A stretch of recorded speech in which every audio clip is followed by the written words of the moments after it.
Hello students, welcome again to the new topic of Oral Communication 1. This is the video of Oral Communication 1 part 11. Let's start. હવે આપણે આ વિડીયોમાં how to run effective meeting, જ્યારે meeting ચાલતી હોય ત્યારે એને ઇફેક્ટિવ કેવી રીતે ચલાવવાનો, કે એ જે તમારું મેઇન પર્પઝ છે એ ટ્રેક ઉપર એના ઉપર જ બધા ડિસ્કશન કરે. તો એના અમુક પોઈન્ટ છે એના ઉપર આપણે ડિસ્કશન કરવાનું. બરાબર. The meeting leaders or facilitators is responsible for setting the meeting tone, keeping the discussion on track and making sure everyone has a fair chance of being heard. હવે જે મીટિંગનો લીડર છે, જેને મીટિંગ કન્ડક્ટ કરી છે, ગોઠવી છે, યા facilitator છે, એ મીટિંગનો tone કેવો છે, મીન્સ કયા ટ્રેક ઉપર જાય છે, કેવી રીતે બધા ડિસ્કશન કરે છે, એની માટે રિસ્પોન્સિબલ છે. Keeping the discussion on track, હવે એને એ ધ્યાન રિસ્પોન્સિબિલિટી લેવાની રહેશે કે જે પણ ડિસ્કશન ચાલે છે એ ટ્રેક ઉપર જ રહે, કે એ જ ટોપિક ઉપર બધા ડિસ્કશન કરે અને બધાને ફેર ચાન્સ મળે સાંભળવાનું તે અને બોલવાનું તે. The leader or facilitator should also summarize relevant point and tie things together when the discussion jumps around between interrelated topic. હવે જે ફેસિલેટર છે યા લીડર છે એને શું કરવાનું કે અમુક પોઈન્ટ જે છે એને સમરાઇઝ કરવાનું, બતાવવાનું. When the discussion jumps around between interrelated topics, જ્યારે પણ તમને એવું લાગે કે જે ડિસ્કશન છે બીજા ટોપિક ઉપર જતું રહ્યું છે તો એને પાછું તમારે સમરાઇઝ કરી દેવાનું કે તમે કયા ટોપિક ઉપર કયા ટોપિક માટે યા કયા પર્પસ માટે મીટિંગ ગોઠવી છે. Filing the role of a leader or facilitator is no easy task. હવે જે લીડરનો ટાસ્ક છે મીન્સ લીડરનો રોલ છે, જે ફેસિલેટરનો જે રોલ છે એ ઈઝી વસ્તુ નથી, ઈઝી ટાસ્ક નથી. especially when personal agenda clash or misunderstanding occurs. જ્યારે તમે જેટલા પણ પાર્ટિસિપન્ટને બોલાવ્યા છે તો એને પોતાના પર્સનલ જે એજન્ડા છે એ ક્લેશ થતા હોય કે યા કંઈક મિસઅન્ડરસ્ટેન્ડિંગ ઊભી થતી હોય ત્યારે એમને જે લીડર છે એને પ્રોબ્લેમ થાય છે. Although a well-planned meeting will significantly reduce surprises and meeting confusion. હવે જે વેલ પ્લાન્ડ મીટિંગ હોય તો એમાં જે સરપ્રાઇઝીસ ઊભા થતા હોય એ ઓછા થઈ જાય અને કન્ફ્યુઝન જે હોય એ પણ ઓછા થાય. There is no guarantee everything will run smoothly even with the best planning. હવે એની કઈ ગેરંટી નથી કે બધું સ્મૂથલી ચાલશે મીટિંગમાં, તમે ગમે એટલી બેસ્ટ પ્લાનિંગ કરી હોય. Here are some suggestions, guidelines on how to run effective meeting. હવે આ થોડા સજેશન્સ લઈને ગાઈડલાઇન્સ છે કે કેવી રીતે તમે ઇફેક્ટિવ મીટિંગ કરી શકો છો. તો સૌથી પહેલો છે begin on time and end on time. તો તમારે સૌથી મેઇન એજન્ડા હશે ઇફેક્ટિવ મીટિંગનું કે તમે મીટિંગ ટાઈમે જે ટાઈમ આપ્યો ત્યારે સ્ટાર્ટ કરી દેવાનું અને જ્યારે પણ તમારે મીટિંગનો એન્ડ ટાઈમ હોય ત્યારે તમારે મીટિંગને એન્ડ કરી દેવાનું. If you begin a meeting 5 to 7 minutes after it was scheduled, you are starting late. હવે જે તમારો શેડ્યુલ્ડ ટાઈમ છે કે ધારો તમે 10 વાગ્યાનો ટાઈમ કીધું અને તમે એને 10:05 કે 10:07 ચાલુ કરો તો એ તમારી સ્ટાર્ટિંગ લેટ થઈ. Starting a meeting late sends the message that it is okay to be late. હવે તમે મીટિંગ સ્ટાર્ટ લેટ કરી તો એનાથી શું મેસેજ મળે છે પાર્ટિસિપન્ટ્સને કે લેટ થશે તો કઈ વાંધો નથી, it is okay to be late. And it shows a lack of respect and appreciation for those who make the effort to arrive on time. હવે એમાંથી શું થશે, જે પાર્ટિસિપન્ટ છે જે ટાઈમે આવી ગયા છે બધા, તો એને રિસ્પેક્ટ નહીં દેખાય, એને તમે એપ્રિશિએશન નથી આપતા કે ટાઈમે તમારા મીટિંગમાં આવી ગયા છે. Some people may have back to back meeting. ઘણા બધા માણસો આમાંથી પાર્ટિસિપન્ટ જે છે એમાંથી અમુક માણસોની બેક ટુ બેક મીટિંગ ચાલુ હોય કે અહીંયાની મીટિંગ પતાવીને બીજે જવાનો હોય. Ending on time shows respect for participants' valuable time. હવે તમે મીટિંગને ટાઈમ ટુ ટાઈમ એન્ડ કરી દો, પૂરી કરી દો, તો એનાથી શું થશે કે તમે પાર્ટિસિપન્ટ પ્રત્યે રિસ્પેક્ટ રાખો છો, એને ટાઈમની તમે વેલ્યુ કરો છો. Use of agenda. Review the agenda with participant at the beginning of the meeting and ask them if any changes needs to be made on time allocation and discussion contest. સૌથી પહેલા હવે તમારે participant સાથે શું પણ agenda છે meeting start કરવા પહેલા એના ઉપર ડિસ્કશન કરી લેવાનું અને પૂછી લેવાનું કે એમાં ટાઈમ એલોકેશનમાં ડિસ્કશન કન્ટેન્ટમાં કઈ પણ ચેન્જની રિક્વાયરમેન્ટ છે કે નથી. Continuously refer back to the agenda throughout the meeting to keep discussion centered on the stated purpose and specified agenda's item. Continuously meeting જ્યારે પણ ચાલતી હોય ત્યારે તમારે એમાં જે તમારું મેઇન એજન્ડા છે એના ઉપર ફોકસ કરતા રહેવાનું, બતાવતા રહેવાનું. Place the agenda in such a way that it is clearly visible to all participants. તમારું જે એજન્ડા છે એ એવી રીતે તમારે પ્રેઝન્ટ કરવાનું કે બધા જેટલા પણ પાર્ટિસિપન્ટ છે એમને ક્લિયરલી દેખાય. So that everyone can refer to the agenda when discussion seems to be getting off track. તો એનાથી શું થશે કે જે પણ એજન્ડા છે હવે એમને ડિસ્કશન ચાલતું હોય બધા પાર્ટિસિપન્ટનું, તો એ ઓફ ટ્રેક થઈ ગયું હોય, બીજી ડિસ્કશન સ્ટાર્ટ થઈ ગઈ હોય, તો એનાથી જે એમને એજન્ડાની ખબર હશે તો એ પાછું એ ટોપિક ઉપર પાછા આવી જશે. Third one, use an idea બિન. A bin consists of blank sheet. Bin ને શું કહેવાય? blank sheet છે 1 or 2 and taped on the wall. એને શું કરવાનું? તમારે વોલ ઉપર ટેપ થી લગાડી દેવાનું. Any idea that is unrelated to the current topic is written on that paper. તમને જે પણ લાગે કે આ કરંટ ટોપિક થી રિલેટેડ છે તો એને તમારે એના ઉપર લખી દેવાનું. The bin serves to valuable person. કયા કયા પર્પઝેસ હશે? It stores valuable ideas for consideration at an appropriate and convenient time. એમાં જે પણ તમને લાગે કે આ આઈડિયા સારો છે, આ એપ્રોચ સારો છે, એ તમારે એમાં લખી દેવાનું, તો એ તમને દેખાશે, યાદ રહેશે.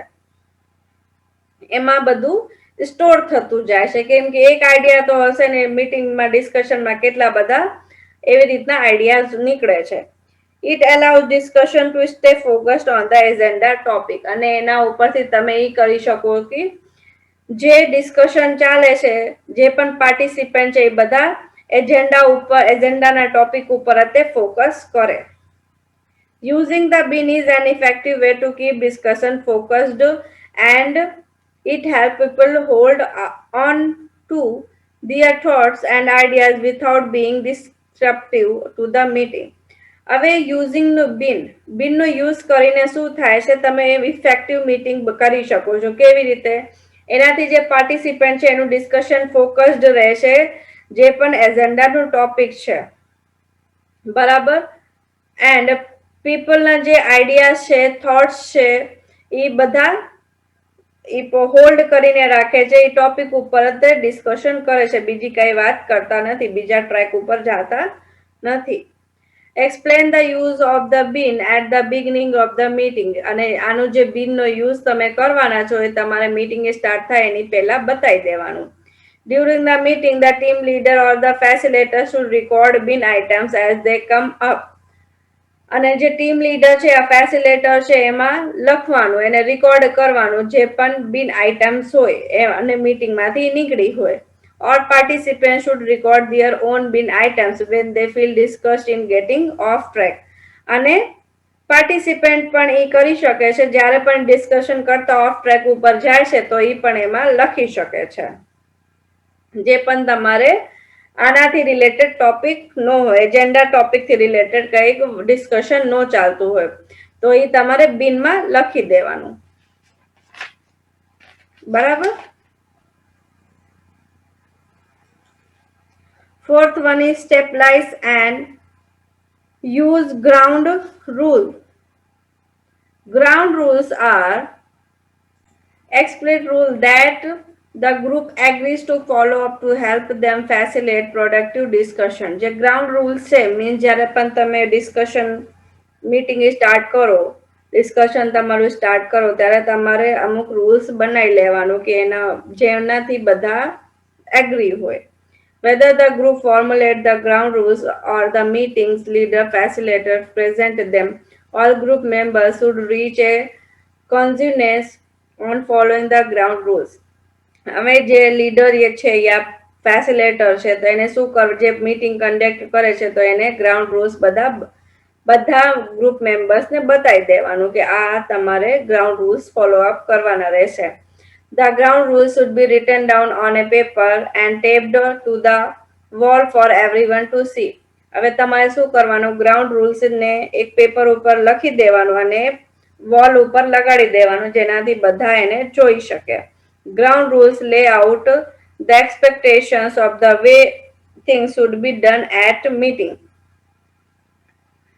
જે ગ્રાઉન્ડ રૂલ્સ નો લેઆઉટ છે એમાં શું એક્સપેક્ટેશન હોય છે, ધ વે થિંગ્સ, કે તમે જે થિંગ્સ છે should be done at meeting, તમારે કઈ મીટિંગમાં કઈ થિંગ્સ કરવાની છે, શું કરવું જોઈએ તમારે.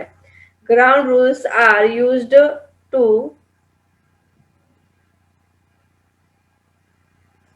Facilitate group interaction, not to restrict it. જે ગ્રાઉન્ડ રૂલ્સ છે એ શેની માટે હોય છે કે જે ગ્રુપ ઇન્ટરેક્શન હોય એ ફેસિલિટેટ હોય એનું યુઝ કરે, નોટ ટુ રિસ્ટ્રિક્ટેડ, એને રિસ્ટ્રિક્શન આપવા માટે નથી હોતા ગ્રાઉન્ડ રૂલ. એ બધા એની માટે હોય કે તમે સારી રીતે ઇન્ટરેક્શન કરો. The group can change the ground rules, જે ગ્રુપ છે આખો એ ગ્રાઉન્ડ રૂલ્સને ચેન્જ કરી શકે છે, or add new ones based on group needs, યા એમાં કંઈક પણ રૂલ્સ એડ કરી શકે છે જે ગ્રુપની રિક્વાયરમેન્ટ છે. Fifth one, examples of sum typically used ground rules include. કયા છે?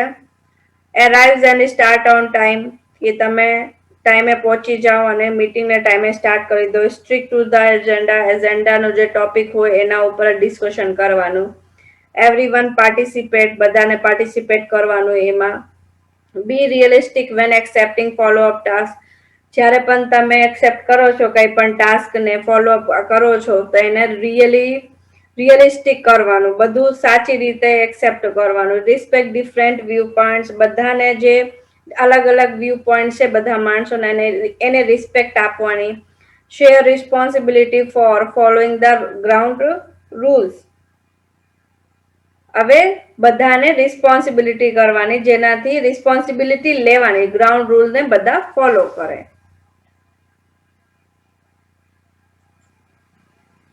6.1 control dominating individuals, means rules या command તમે control કરો individually. Make sure each individual has a fair chance of expressing ideas and opinions. હવે તમારે ધ્યાન રાખવાનું, means કોને ધ્યાન રાખવાનું, જે લીડર છે કે બધાને ફેર ચાન્સ મળે પોતાના આઈડિયા કે ઓપિનિયન એક્સપ્રેસ કરવા માટે. Do not let one person dominate the discussion, હવે એમાં એ નહીં કરવાનું કે એક જ પર્સન ડિસ્કશન કરતો હોય. Of equal importance is to ensure that quiet participants are expressing their ideas and opinion. બધાને ઇક્વલ ઇમ્પોર્ટન્સ દેવાની, એમ નહીં કરવાનું કે અમુક જ માણસો પોતાના આઈડિયાને એક્સપ્રેશન ઓપિનિયન આપે છે, એના એક્સપ્રેસ કરે છે એને. This may require the leader or facilitator to directly call on the quiet members and ask them for their opinion or for any idea they would like to share. હવે જે નો બોલતા હોય એને શું કરવાનું, લીડરને, કે લીડર જે છે યા ફેસિલેટર છે એને એ માણસને ડાયરેક્ટલી બોલાવવાનું અને પૂછવાનું એનું પોતાનું ઓપિનિયન શું છે, યા એને આઈડિયા કંઈક શેર કરવું હોય તો એ એમાં કહી શકે છે. 7.1 સમરાઇઝ, હવે તમારી મીટિંગ કન્ડક્ટ થઈ ગયું પછી સમરાઇઝમાં શું કરવાનું છેલ્લે. Conclude the meeting by summarizing the discussion, decision made, task delegated, deadlines and any action required by participant. હવે મીટિંગનું ડિસ્કશન પતી ગયું, છેલ્લે શું કરવાનું, જે ડિસ્કશન થયું એમાં શું શું આપણે ડિસાઈડ કર્યું છે એ બધું સમરાઇઝ કરવાનું. ડિસિઝન જે લીધા છે એ બતાવવાના, ટાસ્ક કંઈક હોય એ બતાવવાના, અને ડેડલાઇન શું છે યા એની એક્શન રિક્વાયર્ડ બાય પાર્ટિસિપન્ટ, યા પાર્ટિસિપન્ટ જે છે એને કંઈક એક્શન રિક્વાયર્ડ હોય એને કઈ એક્શન કરવું હોય બધું સમરાઇઝ કરી દેવાનું. મીન્સ જે પણ છેલ્લે ડિસિઝન આવ્યો હોય એક વખત ફરીથી બધાને બતાવી દેવાનું. Depending on time available either address bin items or place them on the agenda for the next meeting.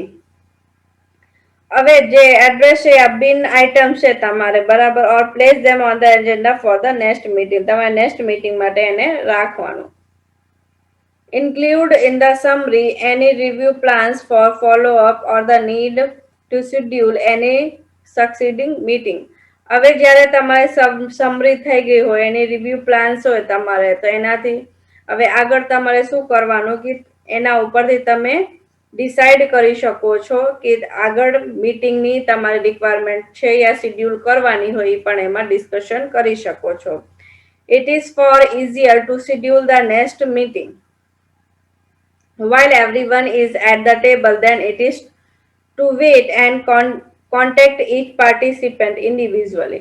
હવે તમારે નેક્સ્ટ મીટિંગ કંઈક શેડ્યુલ કરવી હોય કન્ડક્ટ કરવી હોય તો તમે અત્યારે બધા સાથે વાત કરી શકો છો કેમ કે બધા એક ટેબલ ઉપર જ હાજર છે. અધરવાઇઝ તમારે પાછું બધાને એક એક કરીને ફોન કરવાનું યા મેલ કરવાનું જે પણ ઇન્ડિવિજ્યુઅલી તમારે ઇન્ફોર્મ કરવાનું રહેશે. The responsibility for the success and effectiveness of the meeting ultimately rests equally with everyone in the group. હવે તમારી જે મીટિંગ છે એ સક્સેસફુલી કમ્પ્લીટ થઈ જાય ઇફેક્ટિવલી પૂરી થઈ જાય એની માટે થઈને જે ગ્રુપના બધા મેમ્બર છે એ બધા જ રિસ્પોન્સિબલ છે. બધાને લીધે એ પોસિબલ છે. એ વેલ પ્લાન્ડ એજન્ડા કે તમે જે એજન્ડા છે એ વેલ પ્લાનિંગ કરેલું હોય બધી જ વસ્તુ એમાં તમે પ્લાનિંગ થ્રુ બધું ગયા હોય. પોસ્ટેડ ગ્રાઉન્ડ રૂલ્સ તમે ગ્રાઉન્ડ રૂલ પોસ્ટ કર્યા હોય બનાવ્યા હોય એન્ડ યુઝિંગ અ બિન અને તમે બિનનો યુઝ કર્યું હોય are the 3 most important keys to running effective meeting. આ જે 3 ઇમ્પોર્ટન્ટ પોઈન્ટ છે કીઝ છે જેનાથી જે મીટિંગ છે એ તમારી ઇફેક્ટિવલી રનિંગ કરી શકો. તમે મીટિંગ ઇઝીલી કમ્પ્લીટ કરી શકો રન કરી શકો. તો આ તમારા શું હતા હાઉ ટુ રન ઇફેક્ટિવ મીટિંગ્સના 7 પોઈન્ટ્સ હતા બરાબર. હવે આ વિડીયો તમારો અહીંયા કમ્પ્લીટ થાય છે. નેક્સ્ટ વિડીયો લેક્ચરમાં આપણે ચેપ્ટર નંબર 9 પ્રોજેક્ટ પ્રેઝન્ટેશન્સ એના ઉપર ડિસ્કશન કરશું. Okay, thank you.